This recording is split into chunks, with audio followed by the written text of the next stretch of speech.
पड़ी रही है। इसके अलावा भी उत्तर प्रदेश, मध्य प्रदेश समेत देश के 5 राज्यों में बारिश की भी चेतावनी है। पहाड़ी राज्य उत्तराखंड, उत्तरकाशी वगैरह में 24 घंटों से रुक रुक कर बर्फबारी भी जारी है। कुछ अलग अलग राज्यों के मौसम की स्थितियां देखिए आप। राजस्थान में आज भी कई जिलों में आंधी बारिश की चेतावनी। सर्द हवाएं चलने की वजह से एक ही दिन में तापमान 10 डिग्री तक गिरा। अभी भी मौसम विज्ञान विभाग केंद्र के मुताबिक 26 और 27 जनवरी को भी एक नया वेस्टर्न डिस्टर्बेंस एक्टिव होने की संभावना है। इस सिस्टम के चलते भी राजस्थान के कुछ जिलों में आंधी बारिश हो सकती है। इधर मध्य प्रदेश में देखिए ग्वालियर, चंबल में चली सर्द हवाएं, दिन का तापमान गिरा। 27 जनवरी से एमपी में भी मावठा गिरेगा, यानी बारिश होगी वापस। और उत्तर प्रदेश में देखिए बाराबंकी और एटा में बिजली गिरी। 2 जिलों में ओले भी गिरे। यूपी के भी 10 शहरों में बारिश देखने को मिल रही है। अगले 4 दिन उत्तर प्रदेश में तो मौसम ऐसा ही रहेगा। पूरे यूपी में मौसम के हालात काफी बिगड़ रहे हैं। लखनऊ, कानपुर, हरदोई समेत पूर्वी यूपी के 10 जिलों में रिमझिम बारिश देखने को मिल रही है। आज भी उत्तर प्रदेश के 15 जिलों में ओले और बारिश का अलर्ट है। पहाड़ी राज्यों की बात करें तो एक जम्मू कश्मीर में देखिए 6 जिलों में हाई डेंजर हिमस्खलन का अलर्ट जारी किया। प्रशासन ने चेतावनी जारी की है। हालांकि जम्मू में माता के वैष्णो देवी भक्तों के श्रद्धालुओं के लिए अच्छी खुशखबरी है। बर्फबारी के बाद फिर गुलजार हुआ कटरा। वैष्णो देवी यात्रा ने पकड़ी रफ्तार। इधर पहाड़ी राज्य हिमाचल में भी भारी बर्फबारी देखने को मिली। मनाली में कई टूरिस्ट फंस गए, घंटों तक फंसे रहे। भूख प्यास से कईयों की हालत भी बिगड़ गई। पूरी रात गाड़ियों में काटी कई टूरिस्ट ने।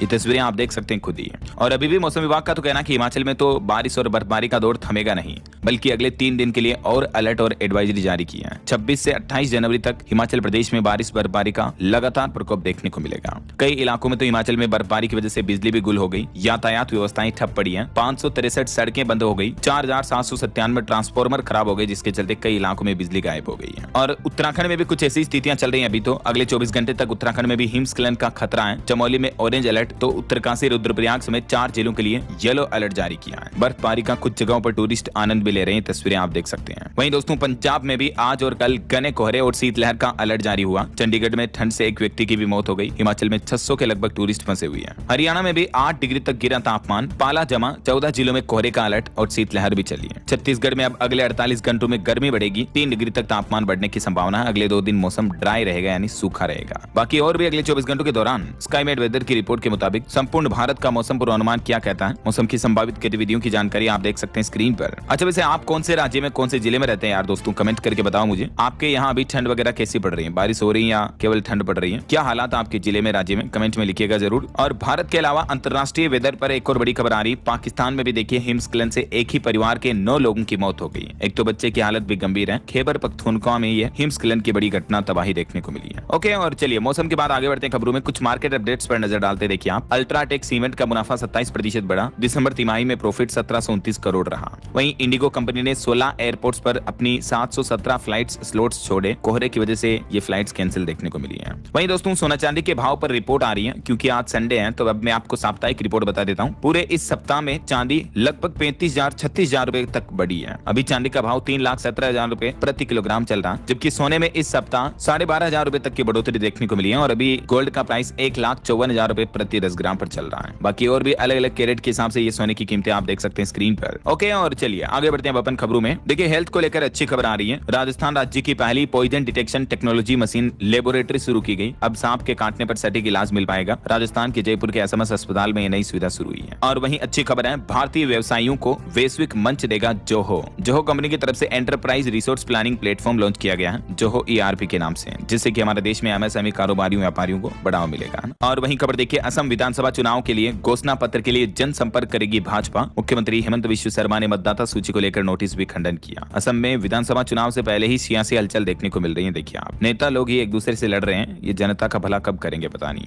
अच्छा, रेलवे का एक और नया प्लान है। राष्ट्रीय रेल नेटवर्क से जल्द ही जुड़ेगा नागालैंड राज्य भी, जिससे कि देश भर में व्यापार को बढ़ावा मिलेगा। दीमापुर कोहिमा लाइन का 40% काम पूरा हो चुका है और जल्दी 100% पूरा होने के बाद ये नई ट्रेन सेवाएं जोड़ दी जाएगी। और एक रिपोर्ट सामने आ रही है कि हमारे देश में साल 2029 तक 1 अरब टीवी दर्शक हो जाएंगे। IIM अहमदाबाद की तरफ से दावा किया गया सर्वे के बाद कि हर साल 2 से 3% की दर से टेलीविजन दर्शकों की संख्या में बढ़ोतरी हो रही है। वहीं वैज्ञानिकों के कुछ अध्ययन के बड़े खुलासे देखिए दोस्तों। धरती पर हर साल खोजी जा रही है 16,000 से भी ज्यादा नई प्रजातियां। जीवन की विविधता अभी भी अनदेखी है। भले ही इंसानों ने खूब तरक्की कर ली, हम कितने डेवलप हो गए, साइंस टेक्नोलॉजी इतनी बढ़ गई, बावजूद इसके हमने अभी तक समुद्रों का एक छोटा सा कुछ हिस्सा भी पूरा एक्सप्लोर नहीं किया। अब जरा सोचिए, हमारी रिसर्च अंतरिक्ष तक पहुंच गई है, लेकिन एक अध्ययन के मुताबिक दुनिया भर के वैज्ञानिक 16,000 से ज्यादा नई प्रजातियां तो हर साल खोज रहे हैं ऐसा। वहीं एक और साइंस रिसर्च सामने आ रही है कि पृथ्वी की खिसकती प्लेटों की चाल ने जलवायु को सबसे ज्यादा बदला। महासागरों की भूमिका भी सामने आई। हाल ही वैज्ञानिकों ने नए अध्ययन में खुलासा किया दोस्तों की जो धरती की पृथ्वी की टेक्टोनिक प्लेट्स होती है ना, इनकी गति ने वायुमंडलीय कार्बन और जलवायु बदलाव को करोड़ों वर्षों तक नियंत्रित किया। लेकिन अब ये टेक्टोनिक प्लेट्स हिल रही है, जगह बदल रही है। इस वजह से भविष्य में कई खतरनाक प्राकृतिक आपदाएं, घटनाएं हमें देखने को मिल सकती है। ऐसा, चलिए अगली खबर देखिए। ईपीएफओ भी अपने सिस्टम में पूरा नया 3.0 अपडेट लेकर आ रहा, जिसमें एआई बेस्ड लैंग्वेज टूल्स मिलेंगे आपको। नई पोर्टल एआई के साथ बैंक की तरह काम करेगा, पीएफ का दफ्तर भी है। चलिए खबर आ रही दोस्तों, हरियाणा के अंबाला में जल्द ही बनेगी आईएमटी। मुख्यमंत्री नायब सिंह सैनी ने मंजूरी दी, 858 एकड़ भूमि भी चिन्हित की गई। वहीं खबर है मध्य प्रदेश एम्स भोपाल की रिसर्च में एक बड़ा खुलासा हुआ है कि आम वायरस भी बन सकता है जानलेवा दिमागी संक्रमण की वजह। पार्वो वायरस B19 जैसा आम वायरस भी कुछ दुर्लभ मामलों में गंभीर बीमारियों का कारण बन सकता है। ये एम्स के वैज्ञानिक अगले हफ्ते नाना नानी की गोल्डन जुबली है।